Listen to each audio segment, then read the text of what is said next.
Hare Krishna, everyone. So we're continuing from where we left off yesterday. Actually, I'd like to say a little bit more, just a few things more about the first thing I read to you yesterday. So a couple additional comments. And then I'm going to talk about the big picture of Krishna consciousness, and I'm going to relate it to what's going on in the world today. We want to be relevant. So this is going to be my attempt to say something that's very relevant to what's going on in the world today.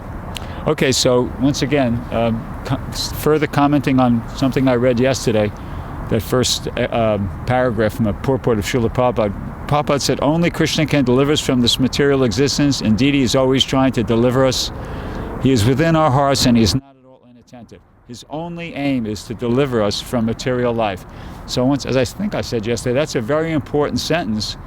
Think about it. Krishna's only aim, Krishna, the Supreme Personality of Godhead, and his only aim is to deliver us from material life. So to say that is to say something is somebody's only aim is to at least say that it's a very high priority for them. I mean, imagine if somebody said about you said about somebody else, this is this person's only aim. It's, as I said, it's indicating it's a very high priority. So this is something, delivering us from material life is a very high priority from Krishna.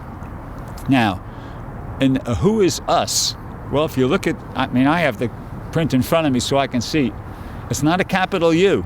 It's not a name like Gus, us. It's us means, it's Prabhupada speaking, and he's speaking as representing, well, we can't say the conditioned souls because he's not a conditioned soul, but he's speaking as a jiva. So that's what's meant here when Prabhupada says his only aim is to deliver us, the jivas, from material life. In other words, Krishna doesn't want any jivas in material life. And therefore his only aim is to deliver us. So now that'll bring us to the big picture here of, for those of you who are not so familiar with the philosophy of Krishna consciousness, and we've been very fortunate that our spiritual master Srila Prabhupada, who commented on books such as Bhagavad Gita, Srimad Bhagavatam, Chaitanya Charitamrita. He also had a bit of a talent for art and design, and he gave us the cover of the Srimad Bhagavatam gives us the big picture. And this is the big picture. And I'll explain. Okay, so this is a picture showing the spiritual world and all the a planet. This basically, most of what you're looking at is the spiritual world. This is a planet known as Goloka Vrindavan, which is the topmost planet in the spiritual world. And that's where Krishna resides with his most confidential, intimate associates, engaged in loving relationships of the highest nature. Also, as part of the spiritual world, very much part of the spiritual world, these other little lit up circles here with little forms in them are called Vaikuntha planets. And they are also, they're other spiritual planets, and they're presided over by an expansion of Krishna, Narayan, and basically it's also Krishna, but manifesting different features of his personality as more prominent than the ones that he does in Goloka Vrindavan. But that's all the spiritual world. Anyway, to make it, as I said, to bring it back down home, okay. Originally, we were there. You see, we are, all of us, we're something more than our human bodies. Today, this morning, I'm speaking to all of you. We're all thinking we are human beings. Yeah, well, we are human beings. We are human beings.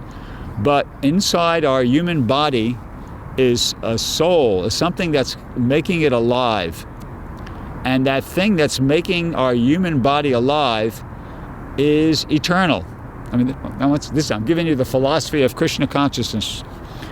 That thing is eternal. It existed before we were in this human body, and it'll continue to exist after we're out of this human body. See, so in other words, we are something more than just the human body.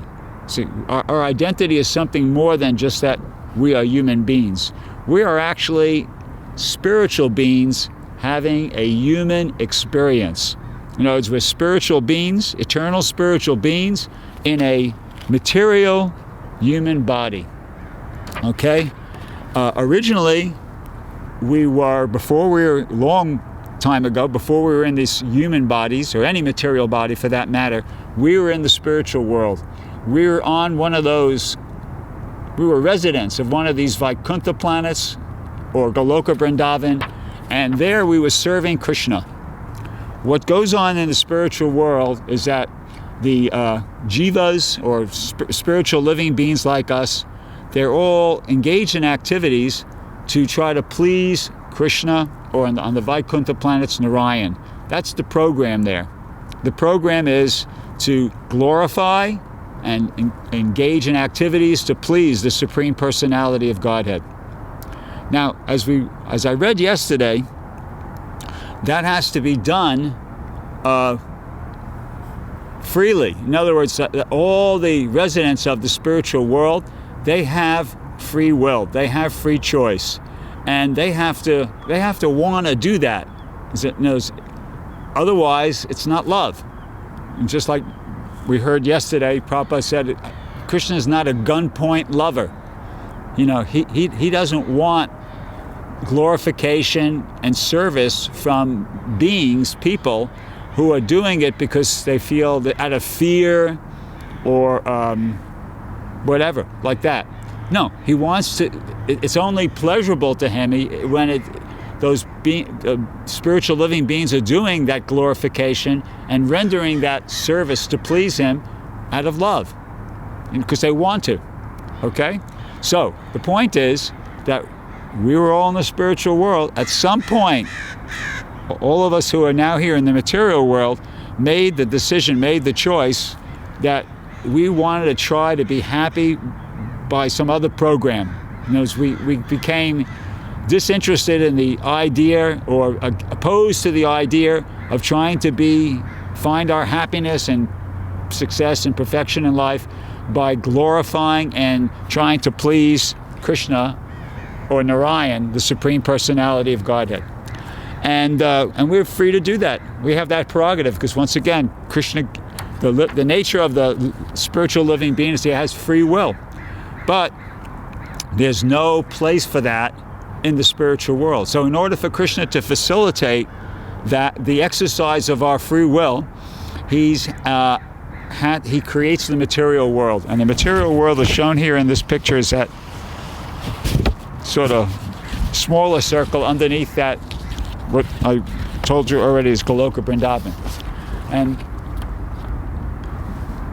so Krishna creates the material world for that purpose, to give us a chance to try to see if we can become happy, trying to live in defiance, rebellion, opposition to his desire, to his plan, to his program. And of course, we can't. Loud noise over in the distance there.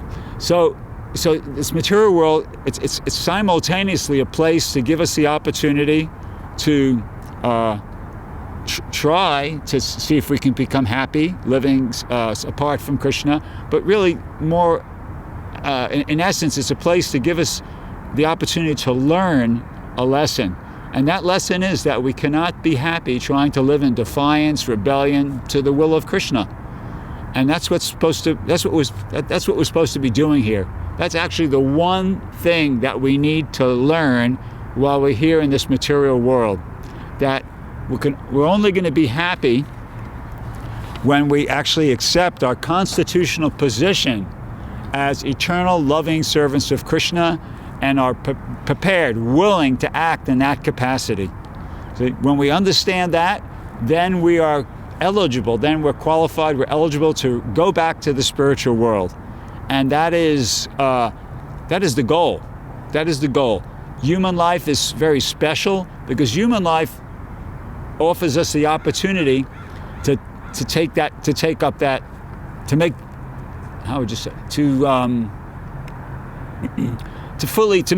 utilize, this what fulfill the real purpose for which the material world was created, which is to help us to reform ourselves and go back to Godhead. As we see, aside from human beings, there are so many other species of life. All the other species of life, they don't have that opportunity. When the soul, the spiritual being, is in the forms of life other than the human form of life, it's only interested in eating and sleeping and defending itself and mating. But when we come to the human form of life, we're also doing those things, but we have the capacity, the nature of our psyche is such that we can go beyond that, and we can address more important issues, such as why, asking questions like, well, why am I here? What is life all about? And, what is the meaning and purpose? And how can I be happy always? How can I prevent myself from dying? And like that, these types of things. That's what human life is meant for. So anyway, so that brings us back to this other point that says, as I said, Krishna's only aim is to deliver us from material existence. Krishna's only aim is to get us from being there, get us out of there, the material world, and bring us back to the spiritual world, either to Goloka Vrindavan or one of these Vaikuntha planets. Okay? Now, what does that have to do with what's going on in the world today? Well, I'll try to say something about that. So, as a means to that end, to achieve that objective, Krishna has given us there's a program for that. There's a certain way that human beings are supposed to live. There's a certain way they're supposed to conduct their lives in order to make progress towards achieving that goal of going back home, back to Godhead. In general, that's referred to as bhakti yoga. The word yoga means to reconnect with the Supreme, and bhakti means devotion or love. So that's the general way in which a human being is supposed to reconnect with Krishna. Now, bhakti yoga,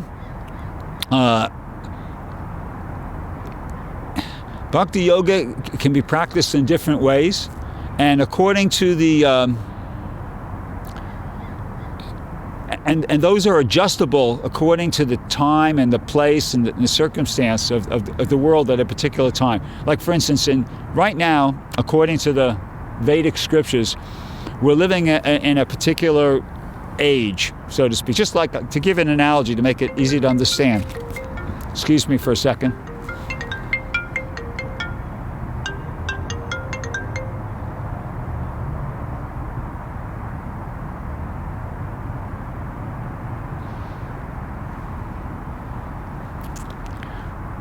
Okay, that won't happen again. Thank you.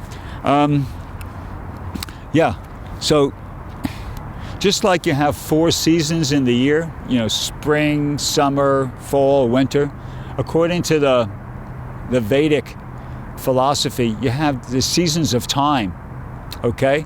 And they alternate just like the seasons of the year, the weather seasons of the year. There's the first season is called Satya Yuga. The second season is called Dwapara Yuga. The third season is called Treta Yuga, and the fourth season is called Kali Yuga. And each one of those is characterized by different conditions. Just like in that analogy, the spring is kind of warming up, and the flowers and the leaves come back out again, and the summer is generally warm, maybe some rain. Fall is getting cold again, and the winter is cold and snow and like that. So, in the Vedic idea of the 4 yugas or the 4 ages, the age of the Satya Yuga is characterized by truthfulness. Satya means truth, actually. Dwapara, the second age, has other characteristics. Anyway, the age we're living in now is called the Kali Yuga, and sometimes it's referred to as the age of quarrel and hypocrisy. In other words, in the Vedic conception, things degrade. Things at the beginning of the Satya Yuga, things are at a high point. And then from the beginning of the Satya Yuga, as time goes on, to the end of the Kali Yuga, things go downhill. Till at the end of the Kali Yuga, things are so degraded that Krishna comes himself as an incarnation, and basically he just kind of, how would you say it? He does something to kind of clear the whole slate, so to speak, and start things again, reset. Krishna does a reset program. I won't get into the details, but he does something to just sort of reset and bring things back, and then he starts things up in the beginning of the Satya Yuga. And this is cyclical. Just like the seasons are cyclical, so in the same way, these ages are cyclical. So right now, we're in the Kali Yuga. Right? We're in the Kali Yuga. We're in the age of quarrel and hypocrisy. We're about 5,000 years into it. And so, as you could understand from that, things have degraded quite significantly already. And because of that, the Krishna himself and all the his representatives have made adjustments so that we can access devotional service. Because if we had to engage in devotional service the same way as these, excuse me for a second. Thank you. If we had to access devotional service the same way as the people who are living in the Satya Yuga were required to do, we couldn't do it. We just don't have the, we don't have what it takes to do what they did. They lived for 100,000 years.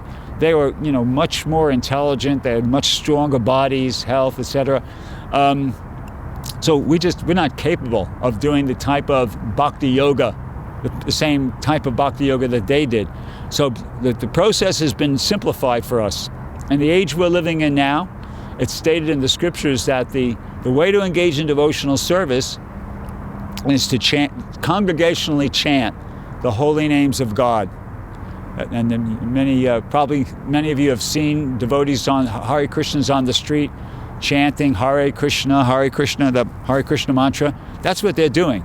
They're congregationally chanting the holy names of God, which is, according to the Vedic scriptures, the process for self-realization, or the process of getting closer to God, reconnecting with God in this age of Kali. So that's what they're doing. And that's what human beings are supposed to be doing in general. Human beings are supposed to have as one of their, if not their top priority, certainly one of their very highest priorities, trying to revive their awareness of their original nature, which is completely spiritual, and reestablish their eternal relationship with God. That's supposed to be... Not their highest? Well, it should be their highest.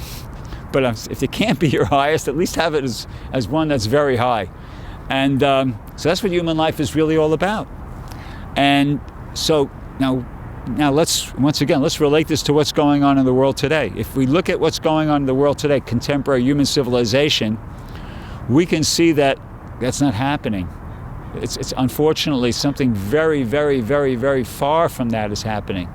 People are very not interested. They're living in a lot of, at least from a Vedic perspective, they're living in a lot of illusion. They're engaging in activities which are considered very materialistic and very sinful from a Vedic point of view, such as engaging in illicit sex, eating meat means killing animals unnecessarily just to satisfy the lust of their own tongue. Human beings can very easily survive on a vegetarian diet. Intoxication, gambling, these are all what's considered very sinful activities in the Vedic literature. And well, the idea is this, that, as I mentioned, human beings have free will. So here, due to misuse of our free will, we've come here, we've been put here, we've been sent here to the material world, and now we're at the human form of life, and we have free will, and there are consequences for what we do. It's called the law of karma. See, Krishna allows us to do what we want to do, but there's consequences. And what's going on here in the material world is tough love. You maybe heard that expression, tough love. Tough love means you're getting love, but it doesn't feel like that. It doesn't seem like that. I'll give you an example of tough love. Like when parents discipline their kids. So, you have a kid and he's misbehaving, so you say, okay, you got to get some time out. You put him in his room and he just has to sit there in his room, no internet, no computer, he just has to sit and with nothing. It's love. The kid doesn't like it, but tough love. It's actually going to be good for him. So in the same way, we're and the reason parents do that is because the kids have to understand that there's real consequences for what you do. You can't just do anything and it's all good. No, there's consequences. So the people, human beings here in the material world now are engaging in all sorts of sinful activities, and as a result, they're getting all sorts of sinful reactions, and that's actually what's going on in the world today. And that's my understanding of how to that's my understanding of how to explain what's going on in the world today. I'm going to read something from the Srimad Bhagavatam. I believe it's from I know it's from the first canto. I believe it's from the 15th chapter. I can't remember the verse number. It's from the 14th chapter, and it's text number 10. I'm reading from the Srila Prabhupada's commentary on that particular translation. So, and this is going to substantiate that point. So Prabhupada says, material advancement of civilization means advancement of the reactions of the threefold miseries due to celestial influence, earthly reactions, and bodily or mental pains. By celestial influence of the stars, there are many calamities like excessive heat, cold, rains, or no rains, and the after effects are famine, disease, and epidemic. He mentions epidemic, which is kind of like pandemic. I mean, a pandemic is just an epidemic that's all over. Pan means all, like Pan American Airlines means all American Airlines. So goes on to say, the aggregate result is agony of the body and the mind. Man-made material science cannot do anything to counteract the threefold miseries. Okay, now here, this next sentence kind of gives you the real essence of the whole thing. It says, these are all punishments from the superior energy of Maya under the direction of the Supreme Lord. That's the essence of it right there. And that's my understanding. That's my explanation of what's going on in the world today. Human society is being punished.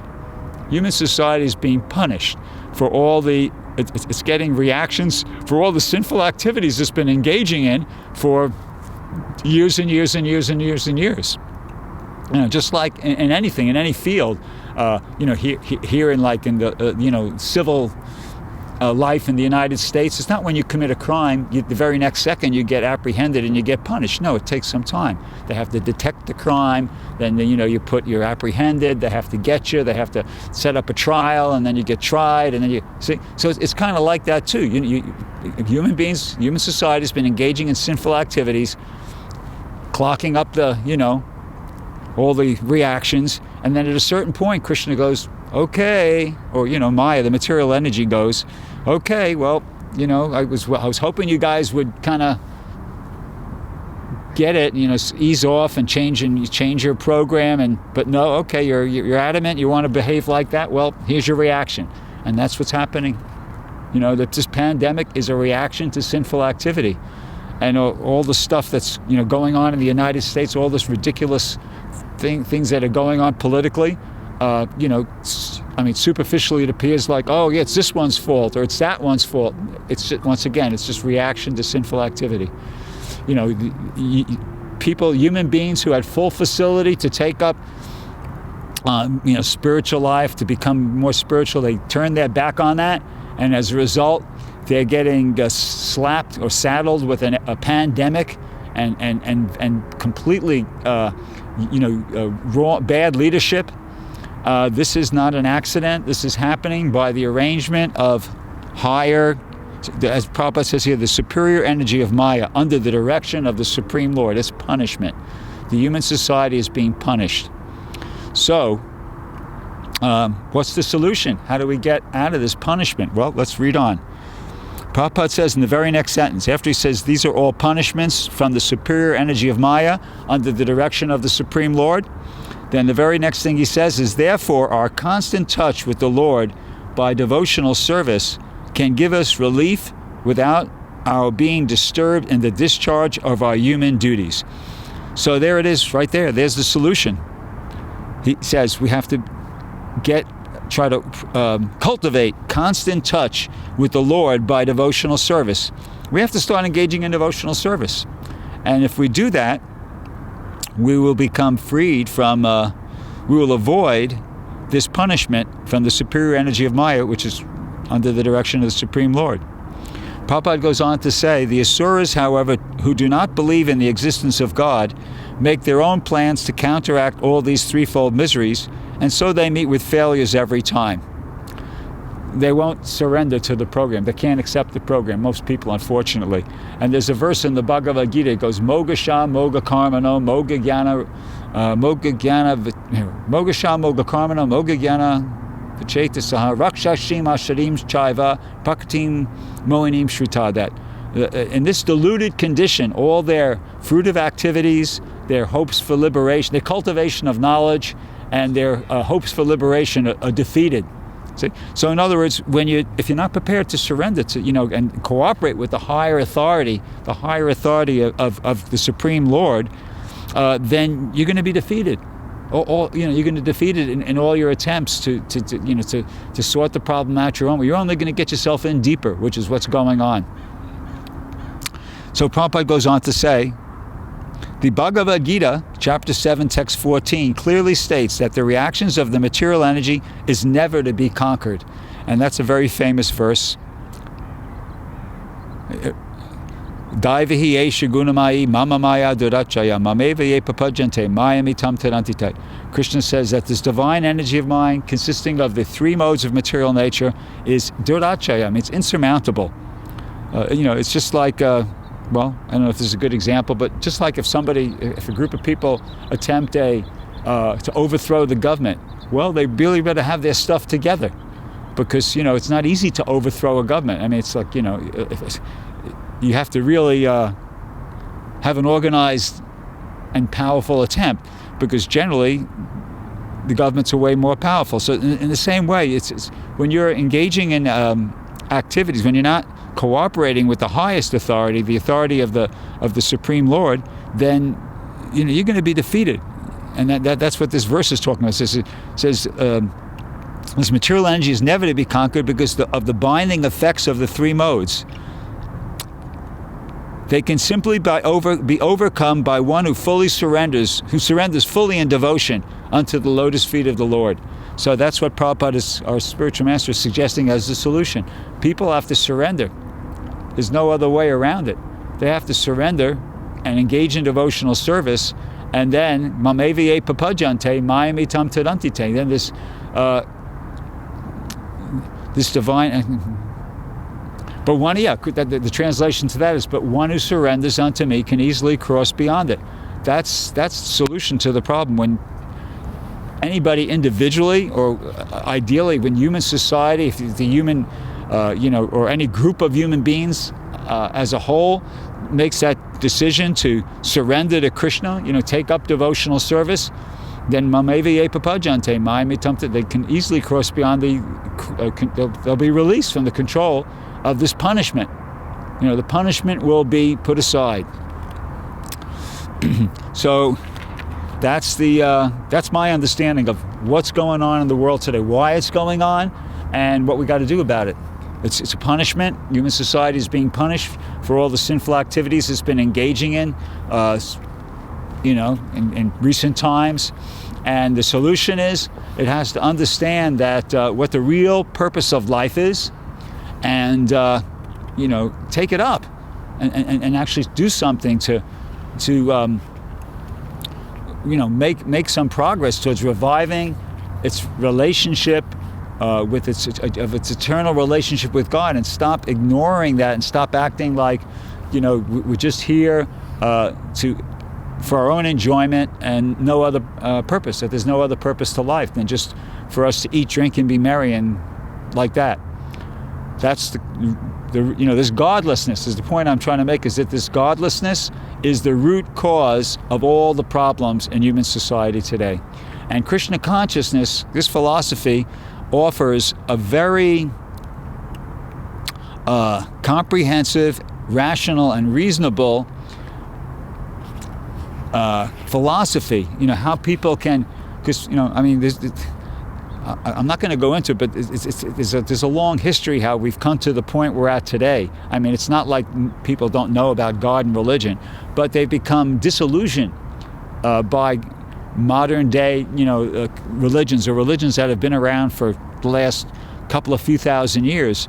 And because there's defects in their philosophy, there's things that, they just haven't understood properly, and they're not presenting properly. But if somebody studies the philosophy of Krishna consciousness, our assertion is that they'll find a philosophy that really takes into account a lot of different things, and it makes sense. It makes sense. It's a philosophy. It's a religious philosophy that will satisfy your intelligence, if you give it a fair chance. You got to give it a go. There was a song once. All we are saying is give peace a chance. Something. You got to give it a chance. People have to be prepared to, sit down, read one of these books, think about what's being said, write down their questions, find people who are already conversant in this philosophy, practicing it and understand it, get answers to their questions, and then try practicing it. And if the human beings in the United States or any other part of the world would do that, then you would see a incredible change in the face of this earth. Things would really, really, really change, and really, really, really get a lot better. So that's what we say. Okay, so now I'm going to say something that's, yep.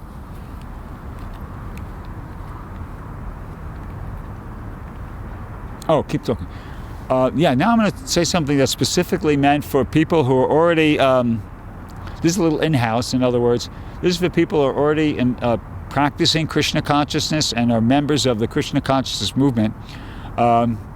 Because, we're also part of human society, and we're, but despite the fact that we're already practicing Krishna consciousness, to a certain extent we are affected by the activities of those human beings who aren't, and sometimes it places us in difficult, the activities of these people who aren't practicing Krishna consciousness places us in a challenging situation, and so we need to know how to relate to that, what to do. And it's something very consistent with what we've already just been saying, but this is an excerpt. I'd like to read to you, share with you an excerpt of a lecture Prabhupada gave. I'm not sure when, I didn't write the date down, perhaps here in Los Angeles. Anyway, where he addresses this issue. Okay, so this is Prabhupada speaking now. He says, so the fact is that even Kunti or Devaki, so intimately connected with Krishna, they had to face so many dangers. What to speak of others? What to speak of others? What to speak of ourselves? When we are in danger, and we are in danger, we should not be discouraged. We should take courage that even Kunti and Vasudeva. Kunti was Krishna's aunt, Vasudeva was Krishna's father, Devaki was Krishna's mother, just so for those of you who aren't familiar. They were also in danger, although they were very, very intimately connected with Krishna. So we should not be disturbed by the dangers of this material world. If we are actually Krishna conscious, we should face the danger and depend on Krishna. Avashya Rakibe Krishna Vishvasha Palana. That's Sanskrit. This is called surrender. I may be in danger, but Krishna, I have surrendered to Krishna. He must save me. So that's basically what that Sanskrit phrase I just read means. I may keep this faith, Prabhupada says. Don't be disturbed when you are in danger. Because this world is such, Prabhupada says, means that's the nature of this world. Every step there is danger. Just like when we are walking on the street, there may be some pinprick, thorn. It may become a boil. It may become dangerous. It may become infected. It could become dangerous. So even by walking on the street, by talking on the street, by eating our food, he says, there's an English proverb, there are many dangers between the cup and the lip. So you should always remember that this material world is simply full of dangers.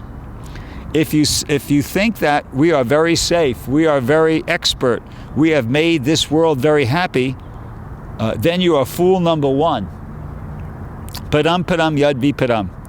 But if you take shelter of Krishna, these dangers are nothing. That Kunti will say that vimochita. Vimochita means released from the danger. So this is the study of Krishna, that if you become Krishna conscious, a sincere servant of Krishna, don't be agitated by this dangerous condition of this material world. Don't be agitated by the dangerous conditions of the material world. You simply depend on Krishna and he will save you. Same idea. Mameviye papajante maimi tam tadantite. Holds true for right across the board.